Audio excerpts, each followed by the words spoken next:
Back. आज हम economic series का लेक्चर 6 डिस्कस करेंगे। हमारा आज का टॉपिक है रीज़न फॉर अनएम्प्लॉयमेंट। इसमें पहला रीज़न हम इसको क्लासीफाई कर सकते हैं macro economic school of thought के बेसिस पे और micro economic school of thought के बेसिस पे। अगर हम macro economic school of thought की बात करें तो इसमें पहली आगे क्लासिकल एक्सप्लेनेशन देखेंगे, फिर हम देखेंगे कनीशियन एक्सप्लेनेशन क्या है। और micro economic school of thought अगर हम आज कवर कर सके ठीक, नहीं तो नेक्स्ट लेक्चर हम देखेंगे सीजनल अनएम्प्लॉयमेंट, फ्रिक्शनल, स्ट्रक्चरल और वॉलंटरी अनएम्प्लॉयमेंट क्या क्या चीज़ें हैं। अब देखें, इससे पहले कि हम इसका रीज़न जानें, कुछ कंसेप्ट्स हैं जो काम आएंगे हमें इसको समझने में, पहले वो डिस्कस कर लेते हैं। अब ये कंसेप्ट जो हम आज डिस्कस करेंगे, पहले इसको समझने से पहले, वो है हमारे पास जिसे हम कहते हैं कंसेप्ट जैसे डिमांड और सप्लाई का। किसका? डिमांड और सप्लाई का। मुझे उम्मीद है काफ़ी लोगों को पता होगा, जिनको नहीं पता मैं उनके लिए बता रहा हूँ, इसे जल्दी कवर करेंगे। देखो, जो डिमांड है ना, हमें पता है ये डिमांड कौन बनाता है, मतलब डिमांड किसकी तरफ से होती है, इसका सोर्स क्या है। तो इसका सोर्स है कंज्यूमर। कौन है? इसकी सोर्स की बात करें तो कौन है? कंज्यूमर। ऐसे सप्लाई का सोर्स कौन होता है? सप्लाई कौन कर रहा है? तो प्रोड्यूसर। पहले तो ये क्लियर होना चाहिए माइंड में, क्योंकि तभी आपको बाकी चीज़ें समझ आएंगी। डिमांड किसकी तरफ से बनती है, सोर्स कौन होता है? कंज्यूमर। और सप्लाई का प्रोड्यूसर होता है। अब ये जो कंज्यूमर है किस चीज़ की डिमांड करता है, मतलब गुड्स की करेगा, और ये प्रोड्यूसर किस चीज़ की सप्लाई करेगा? गुड्स की करेगा। ठीक है, ये भी हमें पता है। अब हम बात करते हैं, देखो इसमें एक आता है पहले law of demand. Law of demand, देखो लॉ ऑफ डिमांड जो है ना, इसका अगर आप देखेंगे ये कंज्यूमर बेस्ड है। ये क्या है? कंज्यूमर बेस्ड है। क्यों? अच्छा देखो, डिमांड कौन बना रहा है? कंज्यूमर। तो ये लॉ ऑफ डिमांड भी कंज्यूमर बेस्ड है, मतलब कंज्यूमर के रिस्पेक्ट में होके लॉ ऑफ डिमांड सोचना है। जैसे लॉ ऑफ डिमांड बोलता क्या है कि जैसे जैसे अगर आपके पास, हम यहाँ पे क्वांटिटी रख लेते हैं, ठीक है, जो डिमांड कर रहे हैं हम, क्वांटिटी डिमांड, और यहाँ पे आ गया हमारा प्राइस। तो ये क्या बोलता है कि जैसे जैसे क्वांटिटी बढ़ेगी, जैसे, या फिर आप ऐसे समझ लो इसको, जैसे जैसे प्राइस इंक्रीज होगा, क्वांटिटी जो डिमांडेड है ना वो कम होती जाएगी। देखना, पहले क्वांटिटी डिमांडेड, देखना ये क्वांटिटी डिमांडेड पहले यहाँ पे थी, मान लो ये 50 थी, ठीक है, और यहाँ पे मान लो ये 100 रुपीज़ है, और ये हमारे पास 20 है। अब जैसे जैसे आप देखेंगे क्वांटिटी की डिमांड कम हो रही है, ऐसे ऐसे प्राइस इंक्रीज हो रहा है। कहने का मतलब क्वांटिटी और प्राइस का जो रिलेशन है वो इन्वर्सली रिलेशन है। जैसे जैसे क्वांटिटी बढ़ेगी, देखो जैसे जैसे क्वांटिटी बढ़ेगी प्राइस कम होगा। ठीक है, तो price is directly proportional to 1 upon quantity. आप ऐसे समझ लो, क्वांटिटी जो डिमांड होगी, क्वांटिटी डिमांडेड जो है वो प्राइस के इन्वर्सली रिलेशनशिप में होती है। ठीक है, ये हम बात कर रहे हैं कंज्यूमर बेस्ड के लिए। ठीक है, इसको आप डेली लाइफ में भी आराम से समझ सकते हैं। जैसे अगर किसी चीज़ की, जैसे मान लो एक नोटबुक है, अगर नोटबुक की प्राइस बढ़ेगी, अगर नोटबुक की प्राइस बढ़ेगी, देखो तो खरीदने वाले कम हो जाएंगे, क्वांटिटी डिमांडेड कम हो जाएगी। ठीक है, हम कम डिमांड करेंगे जैसे जैसे प्राइस बढ़ेगा। ये कंज्यूमर बिहेवियर के बेस पे है। तो लॉ ऑफ डिमांड समझ आ गया आपको। इसके बाद दूसरा हम समझते हैं, वो है लॉ ऑफ सप्लाई। अब आपको पता है लॉ ऑफ सप्लाई किसकी, जैसे ये किस कंज्यूमर बेस्ड था तो ये प्रोड्यूसर बेस्ड होगा। ठीक है, ये क्या होगा? Producer based. तो लॉ ऑफ सप्लाई क्या बोलते हैं? देखें, जैसे जैसे अगर मैं इसको क्वांटिटी मान लेता हूँ, क्वांटिटी प्रोड्यूस्ड, क्योंकि प्रोड्यूसर लॉ ऑफ सप्लाई की बात करें तो प्रोड्यूसर बेस्ड है, क्वांटिटी प्रोड्यूस, और यहाँ पे आ गया हमारा प्राइस। जैसे जैसे क्वांटिटी प्रोड्यूस बढ़ेगी, या फिर आप प्राइस के रिस्पेक्ट में देख लो, जैसे जैसे किसी क्वांटिटी का प्राइस बढ़ेगा तो मतलब, तो क्वांटिटी की जो डिमांड है ना, मतलब डिमांड नहीं सारी, जो उसका प्रोडक्शन है वो भी बढ़ेगा। ठीक है, जैसे जैसे प्राइस बढ़ेगा प्रोडक्शन, क्योंकि प्रोड्यूसर को फ़ायदा हो रहा है। अगर उसे लग रहा है कि किसी चीज़ का कास्ट, जैसे नोटबुक का कास्ट टाइम के साथ बढ़ रहा है, पहले 10 रुपये की थी वही आज 100 रुपये की है, तो क्वांटिटी डिमांड भी देखेंगे, पहले अगर 10 थी तो अभी कितनी हो जाएगी? 100। ठीक है, तो इसका मतलब इसमें जब हम लॉ ऑफ सप्लाई की बात करते हैं तो लॉ ऑफ सप्लाई में जो प्राइस और क्वांटिटी का रिलेशन होता है वो डायरेक्टली रिलेशनशिप में होती है। ठीक है, तो प्रोड्यूसर को फ़ायदा भी ऐसे ही होता है कि मतलब जैसे जैसे क्वांटिटी बढ़ेगी, क्वांटिटी प्रोडक्शन तभी बढ़ेगी जब किसी चीज़ का कास्ट बढ़ेगा। ठीक है, तो अगर आप प्राइस का इफेक्ट देखोगे तो डिमांड पे प्राइस का इफेक्ट क्या पड़ रहा था? जैसे जैसे प्राइस बढ़ रहा था क्वांटिटी डिमांड कम हो रही थी। ठीक है, यहाँ पे देखेंगे जैसे जैसे किसी चीज़ का प्राइस बढ़ रहा है तो क्वांटिटी जो प्रोडक्शन है वो भी बढ़ रही है। तो लॉ ऑफ सप्लाई आपको समझ आ गया, ये प्रोड्यूसर बेस्ड है। अब तीसरा आता है law of market. Actually law of market क्या चीज़ है मैं बताता हूँ, देखना। लॉ ऑफ मार्केट क्या बोलता है? लॉ ऑफ मार्केट ये बोलता है कि जैसे मान लो, इसको अच्छे से समझना, क्योंकि अगर आपको ये समझ में आ गया तो आपको सब कुछ समझ में आ जाएगा। अगर मैं बात करूं सप्लाई की, जो लाइन थी मेरी वो ऐसे थी, ये आ गई मेरी सप्लाई वाली, ठीक है, और ये आ गई मेरी डिमांड वाली, ठीक है। यहाँ तक क्लियर हो गया आपको?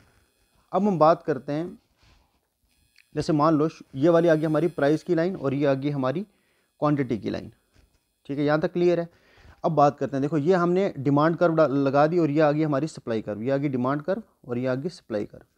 अब समझने की कोशिश करना, देखो अगर मान लो किसी चीज़ का प्राइस यहाँ पे मैं मान लेता हूँ 100, जिसको मैं P1 मान रहा हूँ, मान लो P1 100 में इसलिए समझा रहा हूँ ताकि आपको समझ में आए। और यहाँ पे मान लो किसी चीज़ का क्वांटिटी का प्राइस है यहाँ पे 20 मान लेते हैं, ठीक है, तो ये आप आ गया आपका P2 मान लो इसको, ये आ गया P1, ये आ गया P2। और यहाँ पे मान लो ये वाली जो है ये हमारी आ गई Q1, क्वांटिटी मान लो 10 है यहाँ पे, और यहाँ पे हमारी क्वांटिटी है Q2 जिसे मैं मान लेता हूँ कितना मान लेते हैं, 100 मान लेते हैं, ठीक है। अब देखें इसको, जैसे मान लो हम किसी 100 प्राइस पे बात, पहले देखो प्राइस की बात करते हैं, 100 रुपीज़ की कोई चीज़ मिल रही है, ठीक है। जैसे नोटबुक की बात करते हैं तो 100 रुपये की मिल रही थी, ठीक है। तो जब 100 रुपीज़ इसकी कास्ट थी, उस टाइम पे आप देखो इसकी डिमांड जो थी वो Q1 थी, और Q1 कितनी है 10, और 100 रुपीज़ पे इसकी सप्लाई कितनी है 100। समझने की कोशिश करो, जब इसकी कास्ट 100 रुपीज़ थी, आप देख रहे हो जो इसकी डिमांड थी वो कम थी, लेकिन इसकी सप्लाई जो थी वो ज़्यादा थी। क्यों थी? हमने ऊपर पढ़ा, क्योंकि लॉ ऑफ डिमांड और लॉ ऑफ सप्लाई काम ही ऐसे करते हैं। अगर प्राइस ज़्यादा है तो जो प्रोड्यूसर होगा वो ज़्यादा सप्लाई करेगा, देखो सप्लाई ज़्यादा हो रही है 100, और ऐसे ही जैसे मान लो 100 रुपीज़ पे क्योंकि कास्ट ज़्यादा हो गई है तो डिमांड कम हो जाएगी, देखो डिमांड कम होगी, कितनी है 10, ठीक है। इस पॉइंट के ऊपर डिमांड कितनी है 10, इसी पॉइंट के ऊपर आप देखो प्राइस कितना है 100, इसी पे आ गया 100 पे। अब यहाँ पे देख लो क्वांटिटी भी, मतलब प्राइस और क्वांटिटी दोनों बढ़ रहे हैं। यहाँ तक क्लियर हो गया होगा? ये तो मैंने इसमें कुछ आपने से कुछ नहीं किया अभी तक, ये देख के आप बता सकते हो। अब इसके बाद आप बात करोगे अगर, तो देखो जो प्रोड्यूसर था उसने कितना, देखो ये डिमांड तो आ गई कंज्यूमर बेस्ड, ये आ गई प्रोड्यूसर सप्लाई, उसने कितनी क्वांटिटी प्रोड्यूस कर दी है 100, उसने प्रोड्यूस कितनी की है 100, और डिमांड कितनी हो रही है ऑनली 10 की, डिमांड कितने की है 10 की।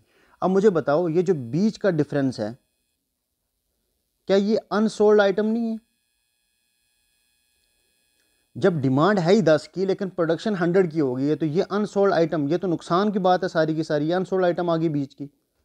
अब जैसे जैसे मैं प्राइस को कम करूंगा, 100 से नीचे नीचे आते आते आते, जैसे मान लो मैं यहाँ पे हूँ तो यहाँ पे भी अनसोल्ड आइटम कुछ ना कुछ होगी, लेकिन एक पॉइंट आता है जिसे हम पॉइंट ऑफ इक्विलिब्रियम बोल रहे हैं, ये वाला पॉइंट। इस पॉइंट के ऊपर अगर आप देखेंगे तो अनसोल्ड आइटम 0 है। क्यों? यहाँ पे देखो जितने, जैसे मान लो यहाँ पे कास्ट आ गई 70 रुपीज़, तो 70 रुपीज़ पे जो डिमांड है वो भी मान लो यहाँ पे 50 है, डिमांड भी 50 की है और सप्लाई भी कितने की है 50 की है। मतलब इस पॉइंट के ऊपर अनसोल्ड आइटम 0 हो गई है हमारी, ठीक है। मुझे उम्मीद आपको समझ आया होगा। ये वाला जो पॉइंट है ना, जहाँ पे मैं इस x को 0 बना रहा हूँ, इसको x मान लो, अनसोल्ड आइटम को, ये x है, ठीक है, ये मेरा क्या है x है, ये x यहाँ पे 0 हो गया है, ठीक है। अनसोल्ड आइटम मेरी क्या होगी है 0। इसका मतलब हम इसी पॉइंट को, इस पॉइंट को हम क्या बोलेंगे, मतलब यहाँ पे क्या हो रहा है कि जो मार्केट है ना उसने अपने आप को क्लियर कर लिया है, ठीक है। अब कोई भी चीज़ ऐसी नहीं है जो अनसोल्ड हो, ठीक है। इसी को हम बोलते हैं मार्केट इक्विलिब्रियम। क्या बोलते हैं? Market equilibrium.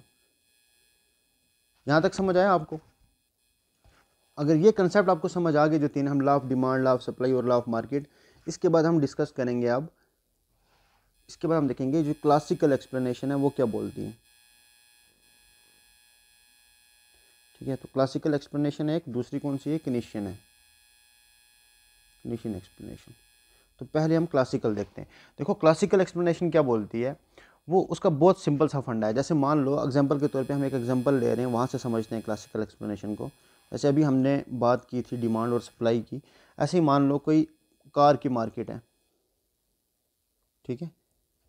तो अगर कार की मार्केट है तो ये आ गई हमारी क्वांटिटी ऑफ लेबर जो कार मैन्युफैक्चरिंग करने के लिए चाहिए, और ये आ गई यहाँ पे मान लो जो प्राइस है, जो उनको वेजेस दे रहे हैं, हमने ये प्राइस की जगह वेजेस कर दिए, ठीक है।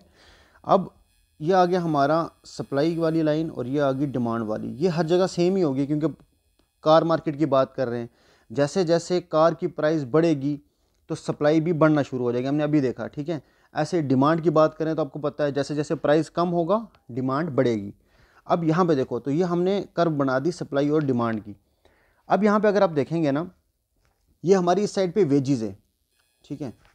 जैसे जैसे जैसे जैसे यहाँ से, जैसे मान लो यहाँ पे P1 है और P2 है, या वेजेस 1 है वेजेस 2, ठीक है। ये W1 आ गया और ये W2 आ गया। जैसे जैसे वेज बढ़ेगी, ठीक है, जैसे मान लो तनख्वाह बढ़ रही हैं, ठीक है। जैसे मान लो किसी को पहले शुरू में एक दिन का जो दिन का पैसा मिलता था 500, वो इंक्रीज़ करके हमने 5000 कर दिया। तो जैसे जैसे वेजेस बढ़ेंगे, आपको पता है डिमांड का क्या होगा, देखो यहाँ पे ये डिमांड है, डिमांड कम होती जाएगी और सप्लाई जो है वो इंक्रीज़ होती जाएगी। देखो डिमांड बढ़ रही है, सॉरी डिमांड बढ़ रही है और सप्लाई क्या हो रही है, कम। जैसे जैसे प्राइस बढ़ रहा है, देखो यहाँ से मतलब वेजेस बढ़ रहे हैं। अगर वेजेस बढ़ रहे हैं तो ये आ गई हमारी डिमांड वाली, ठीक है। तो डिमांड देखो जैसे जैसे प्राइस बढ़ रहा है, जैसे यहाँ पे अगर प्राइस की बात करें, यहाँ पे डिमांड कितनी थी, मान लो बहुत ज़्यादा थी जब वेजेस कम थे। लेकिन जैसे जैसे हमने प्राइस बढ़ाया, आप देखेंगे जो डिमांड थी वो कम हो गई है। जैसे जैसे वेजेस बढ़ेंगे डिमांड कम हो जाएगी। लेकिन सप्लाई की बात करें अगर, तो जैसे जैसे वेजेस बढ़ रहे हैं वैसे वैसे सप्लाई क्या हो रही है, बढ़ रही है, ठीक है। मतलब जैसे मान लो 500 की जगह 5000 हो गया तो सप्लाई बढ़ेगी, मार्केट में सप्लाई ज़्यादा हो जाएगी। किस चीज़ की, जो लेबर है ना वो ज़्यादा जाएगी। हर एक बंदा का कोशिश करेगा, अगर 500 की जगह 5000 मिलने लग जाए दिन का, तो हर कोई कोशिश करेगा कि मैं जाके काम कर लूँ, ठीक है। तो सप्लाई बढ़ना शुरू हो जाएगी ऐसे। अब हम बात कर रहे हैं, देखो यहाँ पे जैसे उसमें था ना ये बीच का, जैसे वहाँ पे था अनसोल्ड आइटम, यहाँ पे आप क्या देखेंगे, ये जो एक्स है ये क्या चीज़ है, ये आ गया। अब डिफरेंस किस किस के बीच में, सप्लाई और डिमांड के बीच का डिफरेंस। वहाँ पे भी सप्लाई और डिमांड के बीच का डिफरेंस था। इसका मतलब जितनी सप्लाई है, जैसे मान लो डिमांड है 100 की और सप्लाई कितने की है, डिमांड आ गई, मान लो ये आ गई डिमांड 100 की और सप्लाई है हमारे पास 500 की, ठीक है। तो बीच का डिफरेंस कितना आ गया, 400 का। इसका मतलब मुझे जो डिमांड थी वो थी 100 मज़दूरों की, लेकिन बस मेरे पास मज़दूर कितने आ गए, 500। अब ये जो 400 बीच के बचे, ये अनएम्प्लॉयड नहीं हो जाएंगे। ये एग्जांपल समझ आई, ये क्या समझाने की कोशिश कर रहा था मैं। अगर आपको ये समझ आ गया कि ये कैसे हो रहा है, क्योंकि डिमांड 100 की थी, सप्लाई इतनी हो रही है, इस डिमांड सप्लाई कर्व की वजह से, मतलब या फिर आप समझ लो लॉ ऑफ मार्केट की वजह से, तो अनएम्प्लॉयमेंट देखो कितनी होगी, 400 हुई। यहाँ तक समझ आया। अब क्लासिकल एक्सप्लेनेशन आपको आराम से समझ आएगी। क्लासिकल एक्सप्लेनेशन यही बोलती है कि अगर वेजेस बढ़ जाएंगे, तनख्वाहें बढ़ जाएंगी, उसकी वजह से लोग ज़्यादा विलिंग होंगे कि भाई हमें काम करना चाहिए, तो विलिंगनेस बढ़ेगी। लेकिन आपको पता है जो क्वांटिटी है ना लेबर की, वो डिक्रीज़ हो जाएगी, ठीक है। समझ रहे हो, अभी हमने देखा क्वांटिटी ऑफ लेबर जो है वो डिक्रीज़ हो जाएगी अगर वेजेस बढ़ेंगे। अब ऐसे जैसे मान लो वेजेस अगर कम होंगे, या क्वांटिटी ऑफ लेबर, अब इसको डिमांड मान लो, डिमांड क्या हो जाएगी, कम। ऐसे वेजेस अगर कम होंगे तो डिमांड क्या हो जाएगी हमारी, बढ़ जाएगी, ठीक है। इसका मतलब क्लासिकल एक्सप्लेनेशन यही बोल रहा था कि जैसे जैसे वेजेस बढ़ेंगे डिमांड कम हो जाएगी, और डिमांड कम होगी जब, तो अनएम्प्लॉयमेंट बढ़ जाएगी। अब समझ आया आपको क्लासिकल एक्सप्लेनेशन था क्या। तो मैं बताता हूँ क्लासिकल एक्सप्लेनेशन। अगर कोई पूछे कि अनएम्प्लॉयमेंट को क्लासिकल एक्सप्लेनेशन कैसे करते हैं, कि क्लासिकल्स क्या बोलते थे, वो बोलते थे कि जो अनएम्प्लॉयमेंट है, unemployment is the result of high wage rate. जैसे जैसे अब वेजेस बढ़ाओगे अनएम्प्लॉयमेंट बढ़ेगी। जैसे जैसे अब वेजेस बढ़ाओगे, देखो ये एक्स बढ़ रहा है, जितना जितना आप प्राइस बढ़ाते जाओगे इसकी एक्स की वैल्यू, क्योंकि डिमांड और सप्लाई के बीच का डिफरेंस है, ये बढ़ता जाएगा। अगर ये बढ़ता जाएगा तो अनएम्प्लॉयमेंट ज़्यादा होती जाएगी। तो क्लासिकल्स ने इसको ऐसे एक्सप्लेन किया कि अनएम्प्लॉयमेंट जो है वो हाई वेज रेट की वजह से होती है। इसी में 3 कंसेप्ट और आते हैं, वो देख लेते हैं। एक कंसेप्ट आता है जिसे हम बोलते हैं लिविंग वेज, एक होता है मिनिमम वेज, और एक होता है फेयर वेज का कंसेप्ट। फेयर वेज वो वाली वेज है, मतलब जिससे आप अपनी जो ज़िंदगी है वो एक डिग्निफाइड लाइफ जी सकते हैं। इतनी वेज आपको मिल रही है कि आप डिग्निफाइड लाइफ जी रहे हैं, उसे हम बोलेंगे फेयर वेज। मिनिमम वेज वो वेज है जहाँ से आपका गुजर बसर हो रहा है, ठीक है। आप ऐसे बोल सकते हो that wage which is considered to be minimum required to live your life, मतलब मिनिमम आपको कितना चाहिए ताकि आप अपनी ज़िंदगी जी सको, उसे हम बोलेंगे मिनिमम वेज। फेयर वेज समझ आ गया, डिग्निफाइड लाइफ के लिए। और लिविंग वेज का मतलब होगा जैसे हम बोलते हैं एनिमल एग्जिस्टेंस, बस जिंदा रहने के लिए जीना, उतनी वेज जितनी जिससे बस बंदा जिंदा रह सके, ठीक है। तो उसको बोलेंगे लिविंग वेज, मिनिमम वेज और फेयर वेज। ये समझ आ गया होगा। तो अगर कोई क्लासिकल एक्सप्लेनेशन पूछे तो आप आराम से ये ग्राफ बनाओ और आराम से समझा दो, ठीक है। नहीं तो आप ऐसे भी समझा सकते हो। आपने ये सप्लाई और डिमांड का ग्राफ बनाया, उसके बाद बता दिया कि ये जो इसके बीच का डिफरेंस होता है ना, ये होती है अनएम्प्लॉयमेंट। और अनएम्प्लॉयमेंट ये प्राइस है, अगर तो प्राइस जैसा जैसा या वेजेस हैं, तो जैसे जैसे वेजेस बढ़ेंगे अनएम्प्लॉयमेंट बढ़ती जाएगी, ठीक है। ये देखो यहाँ पर अनएम्प्लॉयमेंट कम है, जैसे जैसे वेजेस बढ़ेंगे अनएम्प्लॉयमेंट बढ़ती जाएगी। अब हम पढ़ते हैं कनीशियन ने क्या बोला था। कनीशियन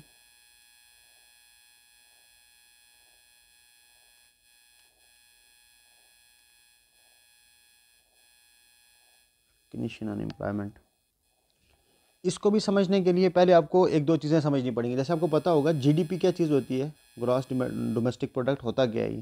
जैसे मान लो इसे हम बोलते हैं, मतलब जो आपकी इकॉनमी है उसका जो आउटपुट वैल्यू है ना, उसे हम जीडीपी बोलते हैं। जैसे मान लो हमारे पास बहुत सारी क्वांटिटीज़ हैं, अलग अलग चीज़ें, ठीक है।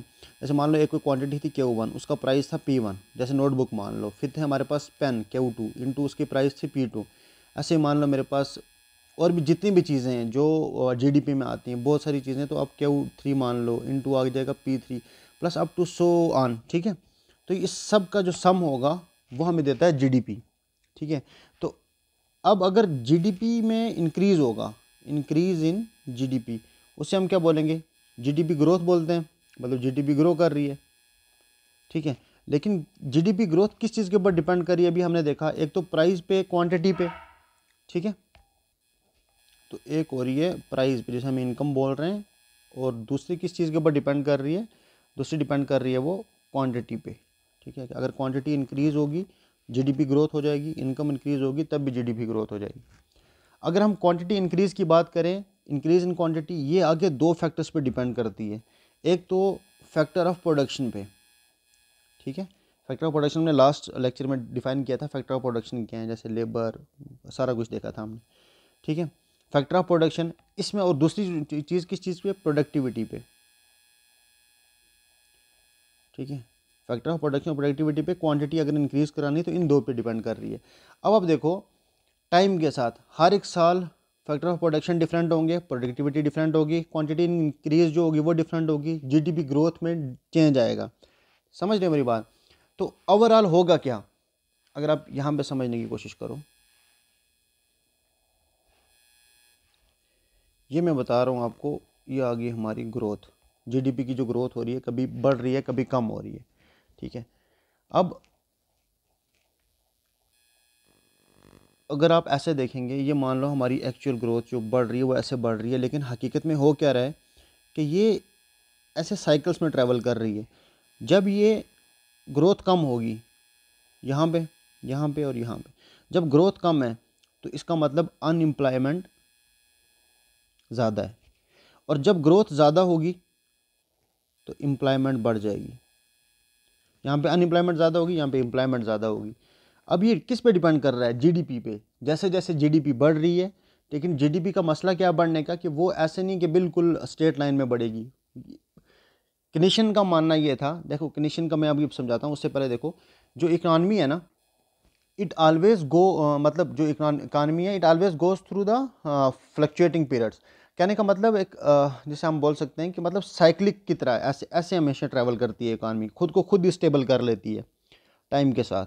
इसमें आप देखेंगे एक पीरियड होता है यहाँ से यहाँ का, फिर आ गया ये वाला पीरियड, फिर आ गया ये वाला पीरियड और ये वाला पीरियड। इनको हमने चार में अलग अलग नाम दे रखे हैं, 1 2 3 और 4।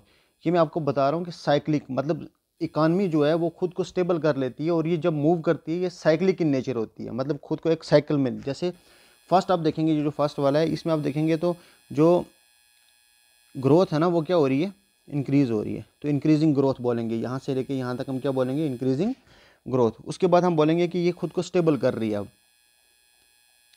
स्टेबल इकॉनमी, ठीक है। यहाँ पे ये सेकंड में खुद को स्टेबल कर रही है।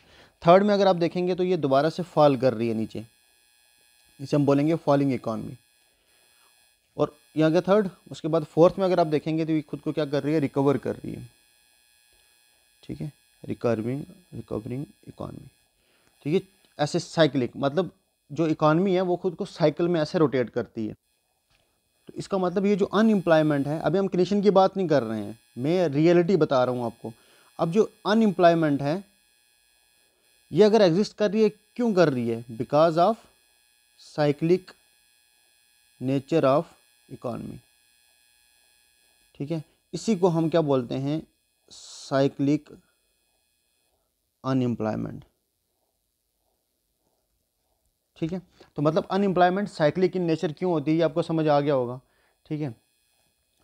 अब जो कनीशन था ना वो क्या बोल रहा था, कनीशन मैं आपको बताता हूँ, J.M. कीन्स था जिसने ये कनीशन मॉडल दिया था, J.M. कीन्स। उसका क्या कहना था, इसको अच्छे से समझते हैं।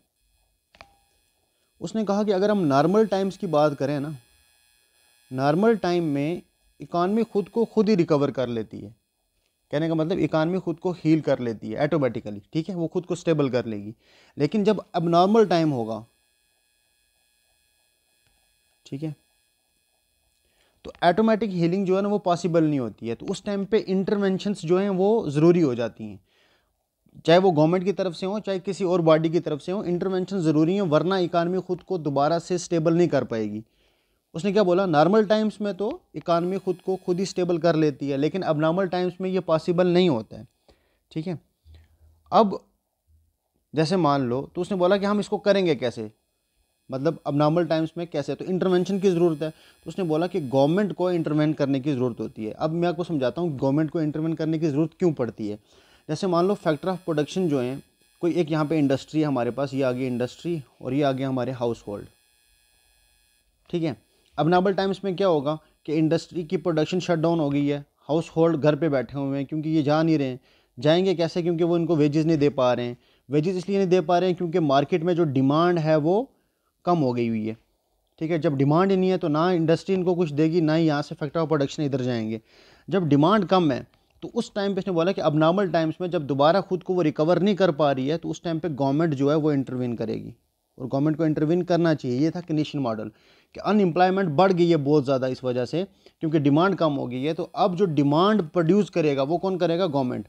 तो ये गवर्नमेंट का काम है कि डिमांड लाना मार्केट में। वो कैसे, जैसे मान लो वो इन्वेस्ट करेगी इंफ्रास्ट्रक्चर में, ठीक है। और भी बहुत सारे तरीके होते हैं जिनके थ्रू डिमांड जनरेट हो सकती है इकॉनमी में, ठीक है। आपको पता होगा बहुत सारी चीज़ें हैं, नहीं तो हम आगे अच्छे से डिस्कस करेंगे। अब तो इसका मतलब कनीशन ने क्या बोला कि गवर्नमेंट की इंटरवेंशन बहुत ज़्यादा ज़रूरी हो जाती है।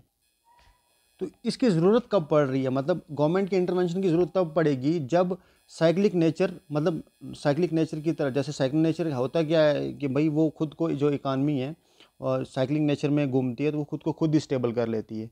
लेकिन मान लो कि ऐसा पीरियड आ गया जैसे रिसेशन हो गया है, ठीक है, जब जो फर्म्स का आउटपुट है वो अच्छे से यूटिलाइज नहीं हो रहा है, ठीक है, तो उस टाइम पे फर्म का जो आउटपुट है वो डिक्रीज़ हो जाएगा बहुत ज़्यादा, ठीक है।